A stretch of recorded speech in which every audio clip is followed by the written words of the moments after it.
ಸಾವಯವ ಕೃಷಿ ಮಾಡಬೇಕು ಅಂದ್ರೆ ಪ್ರಾರಂಭಿಸಿದ್ರೆ 3 ವರ್ಷ ಬೇಕು.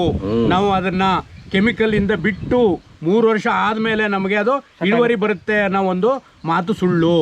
ಇವರ ಲಿಕ್ವಿಡ್ ನ ಬಳಸಿದ್ರೆ ಕಿರಣ್ ಪ್ರಕಾಶ್ ಅವರು ಏನು ಪದ್ಧತಿ ಹೇಳ್ತಾ ಇದಾರೆ ಆ ಪದ್ಧತಿನ ನಾವು ಬಳಸಿದ್ರೆ ಒಂದೇ ವರ್ಷದಲ್ಲಿ ನಮ್ಗೆ ಯಾವುದೇ ತರ ಕೆಮಿಕಲ್ ಏನ್ ಬಳಸ್ತಾ ಇದ್ರು ಅದಕ್ಕಿಂತ ಹೆಚ್ಚಿನ ಇಳುವರಿನ ನಾವು ಇದರಿಂದ ಪಡಿಬಹುದು. ಎಲ್ರಿಗೂ ನಮಸ್ಕಾರ. ಕಿರಣ್ ಪ್ರಕಾಶ್ ಮಾತಾಡೋದು ಫಸ್ಟ್ ಅರ್ತ್ ಫಾರ್ಮರ್ಸಿಂದ. ಇವತ್ತು ಎಲ್ಲ ಎಕ್ಸ್ಪರ್ಟ್ಸ್ ರೈತರಿದ್ದಾರೆ ನಮ್ಮ ಜೊತೆಗೆ, ಅವ್ರದ್ದು ಪರಿಚಯ ಕೊಡ್ತೀನಿ ಒಬ್ರೊಬ್ರದ್ದೇ. ಎಲ್ರಿಗೂ ನಮಸ್ಕಾರ. ನಮಸ್ಕಾರ ಸರ್. ಪುಟ್ಟಸ್ವಾಮಿ ಅವರೇ ನಮಸ್ತೆ. ನಮಸ್ಕಾರ. ನೀವು ಇಲ್ಲಿ ಚಾಮರಾಜನಗರ ಬಂದಿದ್ದೀವಿ, ನಿಮ್ಗೆಲ್ಲರಿಗೂ ವೆಲ್ಕಮ್ಮು. ಸೊ ಹಂಗೆ ಈ ತೋಟದ ಓನರ್ ಇದ್ದಾರೆ. ಸರ್ ನಮಸ್ಕಾರ, ನಿಮ್ಮ ಹೆಸರು, ಯಾವ ಊರಲ್ಲಿ ಇದ್ದೀರಿ, ಒಂದು ಇಂಟ್ರೊಡಕ್ಷನ್ ಕೊಡಿ ಸರ್ ನಮ್ಮ ರೈತರು. ಸರ್ ಇದು ಚಾಮರಾಜನಗರ ತಾಲೂಕು ಬಿ ಮಲ್ಲೈನ್ಪುರ. ನಿಮ್ಮ ಹೆಸರು? ನನ್ನ ಹೆಸರು ಮಂಜು ಅಂತ, ಗೌಡ್ಕೆ ಶಿವಣಂಕರಪ್ಪನವ್ರ ಮಕ್ಕಳು. ಓಕೆ. ಸೊ ಎಷ್ಟು ಎಕರೆ ಇದೆ ಸರ್ ನಿಮ್ಮದು? ನಮ್ಮದು ಟೋಟಲಿ ಒಂದು 30 ಎಕರೆ ಬರ್ತದೆ ಸರ್. ಹಾಂ, ನಮ್ಮದು ಫಸ್ಟ್ ಅರ್ತ್ ಪರಿಚಯ ಹೇಗೆ ನಿಮಗೆ? ನಮಗೆ ನಿಮ್ಗೆ ಹೋದ 2 years ಇಂದ ನಿಮ್ಮ ಯೂಟ್ಯೂಬಲ್ಲಿ ನೋಡಿದ್ದೀನಿ ಸರ್. ನಾನು ಹೋದ್ ಸರಿ ನಾನು ಅರಿಶಿನ ಬೆಳೆದಿದ್ದೆ ನಿಮ್ಮ ಲಿಕ್ವಿಡ್ ಹಾಕೊಂಡು, ಸ್ವಲ್ಪ ಬಾಳೆಗೊನೆ ಯೂಸ್ ಮಾಡಿದ್ವಿ.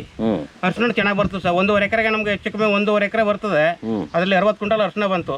ಓಕೆ. ಕ್ವಾಲಿಟಿ ಹೇಗಿತ್ತು ಸರ್? ಕ್ವಾಲಿಟಿ ಚೆನ್ನಾಗಿತ್ತು, ಫಸ್ಟ್ ಕ್ಲಾಸ್ ಆಗಿತ್ತು. ಚೆನ್ನಾಗಿತ್ತು. ನೀವು ಅವರ ಬ್ರದರ್ ಸರ್. ನಿಮ್ಮ ಹೆಸರು?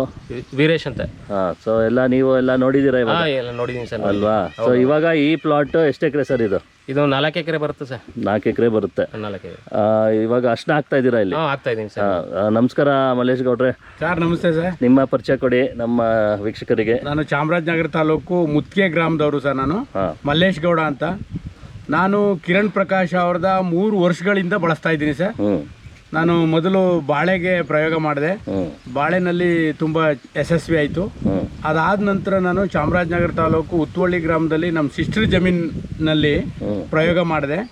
ಅಲ್ಲಿ ನೇಂದ್ರ ಬಾಳೆ ಮತ್ತು ಏಲಕ್ಕಿ ಬಾಳೆ ಎರಡನ್ನೂ ನಾಟಿ ಮಾಡಿದೆ. ಏಲಕ್ಕಿ ಬಾಳೆ ಒಳಗೆ ನಾನು ಬೀನ್ಸ್ ಹಾಕಿದ್ದೆ, ಮತ್ತೆ ನೇಂದ್ರ ಬಾಳೆ ಒಳಗೆ ಈರುಳ್ಳಿ ಹಾಕಿದ್ದೆ. ಆ ಎರಡೂ ಕೂಡ ತುಂಬಾ ಅದ್ಭುತವಾಗಿ ಕೆಲಸ ಮಾಡ್ತು. ನನಗೆ ಈ ಔಷಧಿ ಇವ್ರ ಲಿಕ್ವಿಡ್ಲಿ ಕಂಡಂತ ವಿಚಾರ ಏನು ಅಂತಂದ್ರೆ, ಗೊಬ್ಬರದವಾಗಿ ಕೆಲಸ ಮಾಡೋದ್ರ ಜೊತೆಗೆ ಔಷಧಿಯಾಗೂ ಕೆಲಸ ಮಾಡುತ್ತೆ, ಕೀಟನಾಶಕವಾಗೂ ಕೆಲಸ ಮಾಡುತ್ತೆ. ಬೀನ್ಸು ಮತ್ತೆ ಈರುಳ್ಳಿ ತುಂಬಾ ಚೆನ್ನಾಗಿ ಕೆಲಸ ಮಾಡ್ತು. ಅದಾದ್ಮೇಲೆ ನಮಗೆ ಬಾಳೆನೂ ಕೂಡ ತುಂಬಾ ಚೆನ್ನಾಗಿ ಇಳುವರಿ ಬಂತು ಅಲ್ಲಿ. ಅದಾದ್ಮೇಲೆ ನಾನು ಈಗ 3ನೇ ಪ್ರಯೋಗವಾಗಿ 3ನೇದನ್ನ ಅರಿಶಿನ ಮಾಡಿದೆ. ಕಳೆದ ಬಾರಿ ನಾನು ಒಂದು 120 kg ಬಿತ್ತನೆ ಅರಿಶಿನ ತಂದು ಒಂದು 10-11 ಕುಂಟೆ ಅಷ್ಟು ಜಾಗಕ್ಕೆ ನಾಟಿ ಮಾಡಿದ್ದೆ. 120 kg ಅರಿಶಿನ ಬಿತ್ತನೆ ಅರಿಶಿನ ನಾಟಿ ಮಾಡಿದ್ದೆ. ಆ 120 kgಗೆ ನನಗೆ ಇವ್ರ ಲಿಕ್ವಿಡ್ ಬಳಸಿ 17 ಕ್ವಿಂಟಾಲು ಹಸಿ ಅರಿಶಿನ ಬಂತು. 17 ಕ್ವಿಂಟಾಲು ಹಸಿ ಅರಿಶಿನ ಬಂತು. ಅದನ್ನ ನಾನು ಬಿತ್ತನೆಗೆ ಕೊಟ್ಟಿದ್ದೀನಿ. ಸರ್ ಇಂಪಾರ್ಟೆಂಟ್ ಏನು ಅಂದ್ರೆ ಇದ್ರ ಜೊತೆ ಬೇರೆ ಏನಾರು ಹಾಕಿದ್ರಾ? Chemical, urea, DAP? ಬೇರೆ ಏನು ಹಾಕಿಲ್ಲ. ಅದು ಮುಖ್ಯ ಇಲ್ಲಿ. ಬೇರೆ ಏನು ಹಾಕಿಲ್ಲ ಸರ್. ನಾನು ಬೇರೆ ಯಾವ್ದು ಹಾಕಿಲ್ಲ ಸರ್. ಬೇರೆ ಏನು ಹಾಕಿಲ್ಲ.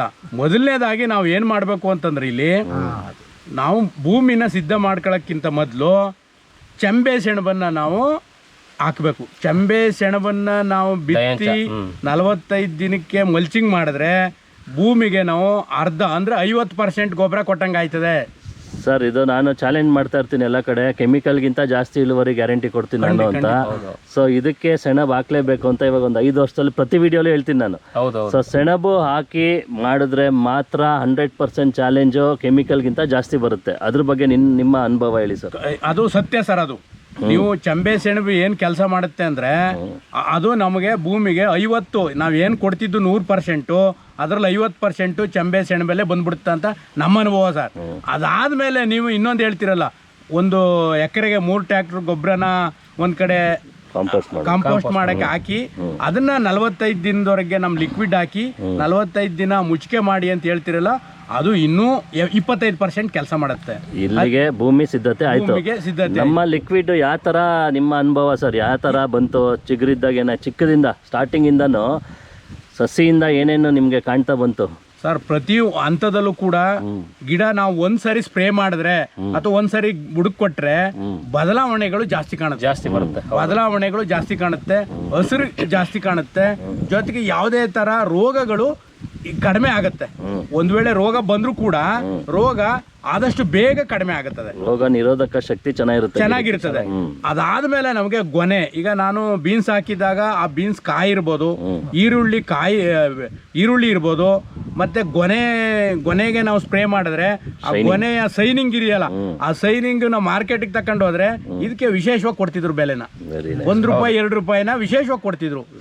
ಹಾಗಾಗಿ ಈ ಲಿಕ್ವಿಡ್ ತುಂಬಾ ಚೆನ್ನಾಗಿ ಕೆಲಸ ಮಾಡ್ತದೆ ಅಂತ ಹೇಳಕ್ಕೆ ನಾನು ಬಯಸ್ತಾ ಇದ್ದೀನಿ sir. Thank you sir, thank you very much. Puttaswamy ಅವರೇ ನಮಸ್ತೆ. ವಿಶೇಷವಾಗಿ ಶೈನಿಂಗ್ ಬಗ್ಗೆ ಮಾತಾಡಿದಾಗ ಜ್ಞಾಪಕ ಬಂತು ನಿಮ್ದು ಮೆಣಸಿನ್ಕಾಯಿ ಅನುಭವ ಹೇಳಿ. ನಿಮ್ದು ಟೋಟಲ್ 12 ಎಕರೆ ಇತ್ತು, ಅಲ್ಲಿ ತೆಂಗು ಬಾಳೆ ಏನೇನು ಹಾಕಿದ್ರಿ ನೀವು ಹೇಳಿ ನಿಮ್ಮ ಬೈಂದ. ತೆಂಗು ಬಾಳೆ ಮತ್ತೆ ಎಲ್ಲ ವಿವಿಧ ಇದು ಸೀಬೆ ಗಿಡ ಮತ್ತೆ ಮೆಣಸಿನ ಮೇಯ್ನಾಗಿ ಹೇಳಬೇಕು ಅಂದರೆ ನಾವು ಬಾಳೆ ಹಾಕಿದಾಗ ಮಿಕ್ಸಡ್ ಕ್ರಾಪ್ ಆಗಿ ಮೆಣಸನ್ನ ಹಾಕಿದು. ಮೆಣಸು ಹಾಕಿದಾಗ ನಿಜವಾಗ್ಲೂ ಅದರಲ್ಲಿ ಅದು ಏನು ಅನ್ನೋ ನಮಗೆ ಅಂತ ನಾವು ಈ ಪದ್ಧತಿನೇ ಅಳವಡಿಸಿದ್ದು. ಫಸ್ಟು ಅದು ಮಾಡೋ ಮುನ್ನ ಡಯಾಂಚ ಹಾಕಿ ಅದಾದಮೇಲೆ ಬಾಳೆ ಜೊತೆ ಮೆಣಸಿನ ಹಣ್ಣು ಹಾಕಿದು. ಮೆಣಸು ಸೂಪರ್ ಅಂದರೆ ಆ ಥರ ಮೆಣಸು ಮಾರ್ಕೆಟ್ನಲ್ಲಿ ಹೋದಾಗ ನಾವು ತಗೊಂಡು ಕಟಾವು ಮಾಡ್ಕೊಂಡು ಹೋದಾಗ ಫಸ್ಟು ಅದನ್ನು ತಗೊಂಡ್ರು. 2ನೇ ಕ್ರಾಪ್ಗೆ ಸಾಮಾನ್ಯವಾಗಿ ರೇಟ್ ಕಮ್ಮಿ ಇರ್ತದೆ. ಈಗ ₹40 kg ಇದ್ದಾಗ ನಮಗೆ 35 ಆ ಥರ ಇತ್ತು. ನಮ್ದನ್ನು ಅವರು 3ನೇ ಟ್ರಿಪ್ ತೊಗೊಂಡು ಹೋದಾಗಲೂ ಸರ್ ಇದು ಫಸ್ಟ್ ಕಟಾವು ಇದಕ್ಕಿಂತ ಚೆನ್ನಾಗಿದೆ ಅಂತ ಅಷ್ಟು ಕ್ವಾಲಿಟಿ ಸೈನಿಂಗ್ ಇರ್ತಿತ್ತು ಅದು. ಆ ಮೆಣಸಿನಲ್ಲಂತೂ ನಮ್ಮ ಸೂಪರ್, ಅದರಲ್ಲಿ ಮಾತಾಡೋವಾಗೆ ಇಲ್ಲ ಆ ಥರ. ಅಷ್ಟು ಎಲ್ಲ ಕೇರಳಕ್ಕೆ ಹೋಗ್ತಿತ್ತು. ನಮ್ದನ್ನು ಫಸ್ಟ್ ಕರೆದ್ರೆ ಸರ್ ಅವ್ರು ಮುಂದೆ ಗಾಡಿ ಮುಂದಕ್ಕೆ ಹೋಗ್ತಾಯಿದ್ರೆ ನಮ್ಮನ್ನು ದುರ್ಗುಟ್ಕೊಂಡು ನೋಡೋರು, ಏನು ಸರ್ ಆ ಕಡೆ ಹೋಗ್ತೀರಾ ಬನ್ನಿ ಅಂತ ಇಟ್ಕೊಂಡು ಅಂತ ಒಂದು ನಮಗೆ ಕ್ವಾಲಿಟಿ ಇತ್ತು ಅದು. 3ನೇ ಕಟಾವು ಸಾಮಾನ್ಯವಾಗಿ 2ನೇ ಕಟಾವಿಗೆ 2ನೇ ಕ್ವಾಲಿಟಿಗೆ ಹಾಕೋತಾರೆ, ₹10 ಕಮ್ಮಿ ಇರ್ತದೆ. ₹40 kg ಇದ್ರೆ ₹30 ಕೊಡ್ತಾರೆ. ಹೈಯೆಸ್ಟ್ ಎಲ್ಲಿ ತನಕ ಸಿಕ್ತು ಸರ್ ನಿಮಗೆ? ನಮಗೆ ಹೈಯೆಸ್ಟ್ 40 ಒಂದ್ಸಲ ಮಾತ್ರ ₹80 ಹೋಯ್ತು ಒಂದು ಟ್ರಿಪ್ಪು. ಆಮೇಲೆ ರೇಟೇ ಇತ್ತು ಅವಾಗ ಜಾಸ್ತಿ, ಜೂನು ಜುಲೈನಲ್ಲಿ ಇರಬೇಕು. ತುಂಬ ರೇಟು ಹೈಯೆಸ್ಟು, ಒಳ್ಳೆ ಇಡೀ ಹಾಕಿದ್ದು ರೇಟು ಎಲ್ಲ ದುಡ್ಡು ನಾವು ಬಾಳೆ ಸಮೇತ ಏನು ಖರ್ಚು ಮಾಡಿದ್ದು ಎಲ್ಲ ಬರೀ ಮೆಣಸಿನಲ್ಲೇ ಬಂದ್ಬಿಟ್ಟಿತ್ತು ಆ ಒಂದು. ಆಮೇಲೆ ಮಾಮೂಲಿ ಮಾರ್ಕೆಟಲ್ಲಿ ₹40 ಬಂತು ಮೆಣಸಿನ್ಕಾಯಿ. ಹಾಂ, ಹಾಗೆ ಇನ್ನು ಬಾಳೆ ಅಂತೂ ಬಾಳೆ ಗೊತ್ತೇ ಇದೆ. ಬಾಳೆ ನಮಗೆ ನಾವು 5 ವರ್ಷದಿಂದ ಮಾಡ್ತಾ ಇದ್ದೀವಿ. ಅದನ್ನು ಸುಮಾರು ವಿಡಿಯೋಗಳಲ್ಲಿ ನಾನು ಹೇಳಿದ್ದೀನಿ. ಬಾಳೆನಲ್ಲಿ ಏನು ಡೌಟ್ ಇಲ್ಲ. ನಿಮ್ದು ಈ ಫಸ್ಟ್ ಫಸ್ಟ್ ಕ್ಲಾಸ್ ತೆಂಗು ನಿಮಗೆ ತಬ್ಲಿಕ್ಕೆ ಆಗಲ್ಲ. ಬುಡನ ನಮ್ಮದು ಗಿಡ ನೋಡಿದ್ರೆ ಈ ಹಿಂಗೆ 2 ಆಳು ಹಿಂಗೆ ಹಿಡ್ಕೋಬೇಕು, ಅಷ್ಟು ಬುಡನೇ ಅಷ್ಟು ಸಮೇತ ಬರ್ತಾ ಇದೆ. ಈಗ ಫುಲ್ ನಾವು ನಾನೇ ಅದು ತಿಪ್ಟೂರಿಂದ ಕಾಯಿ ತರಿಸಿ ನಾವೇ ಮಾಡಿ ಹಾಕಿರೋದು. ಈಗಾಗಲೇ ಒಂದು 4 ಮಾಡ್ತಾಯಿದ್ರೆ ಸಾಕು ನೀವು. ನಾವು 2020ರಲ್ಲಿ ಜಮೀನು ತಗೊಂಡು 21-22 ಆ ಸಾಲಿನಲ್ಲಿ ನಾವು ತೆಂಗಿನ ಮರ ಎಲ್ಲ ಹಾಕಿರೋದು. ಈಗೆಲ್ಲ ಅಲ್ಲೇ ಮೇಲೆ ಬಂದ್ಬಿಟ್ಟಿದೆ. ಫಸ್ಟ್ ಅರ್ತ್ ಬಿಟ್ಟು ನಾವು ಬೇರೆ ಏನೂ ಮಾಡಿಲ್ಲ. ಫಸ್ಟ್ ಮಾಡಿದಾಗ ಏನು ಅಂತ ಅಂದರೆ ನಾವು ಈ ಚಂಬೆ ಅವೆಲ್ಲ ಫಸ್ಟು ಅಷ್ಟಾಗಿ ಮಾಡ್ತಿರ್ಲಿಲ್ಲ. ಮಾಮೂಲಿ ಔಷಧಿನ ಎಷ್ಟರೊಳಗೆ ಟೈಮ್ ಆಗುತ್ತೆ ಅಂದ್ಬಿಟ್ಟು ಮಾಡ್ತಿದ್ದೋ. ಆಮೇಲೆ 2023ರಲ್ಲಿ ಎಲ್ಲ ಪದ್ಧತಿ ಪ್ರಕಾರ ಮಾಡಿಕೊಂಡು ಮಾಡಿದಾಗ ಇನ್ನೂ ಈಲ್ಡ್ ಎಲ್ಲ ತುಂಬಾ ಚೆನ್ನಾಗಿ ಫಸ್ಟ್ ಕ್ಲಾಸ್.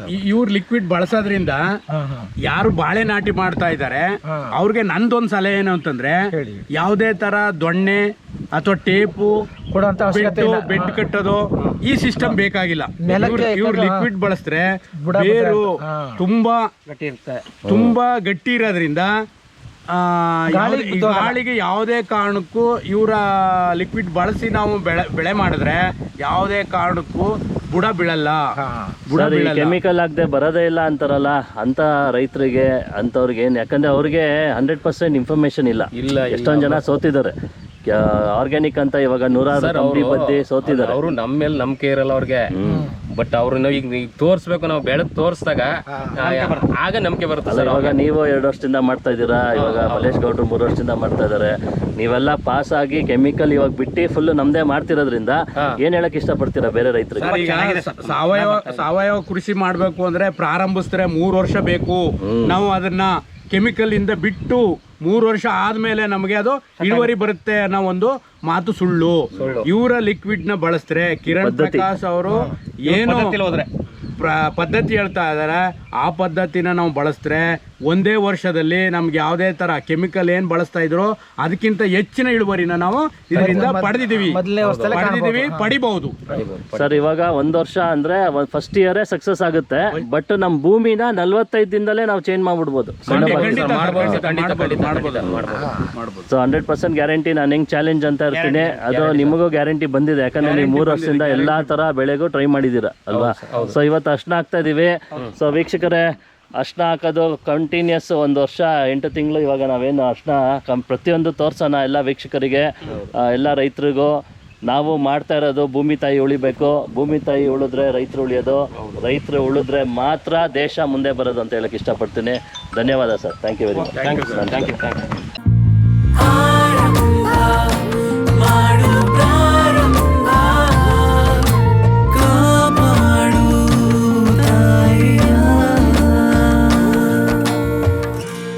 First Earth.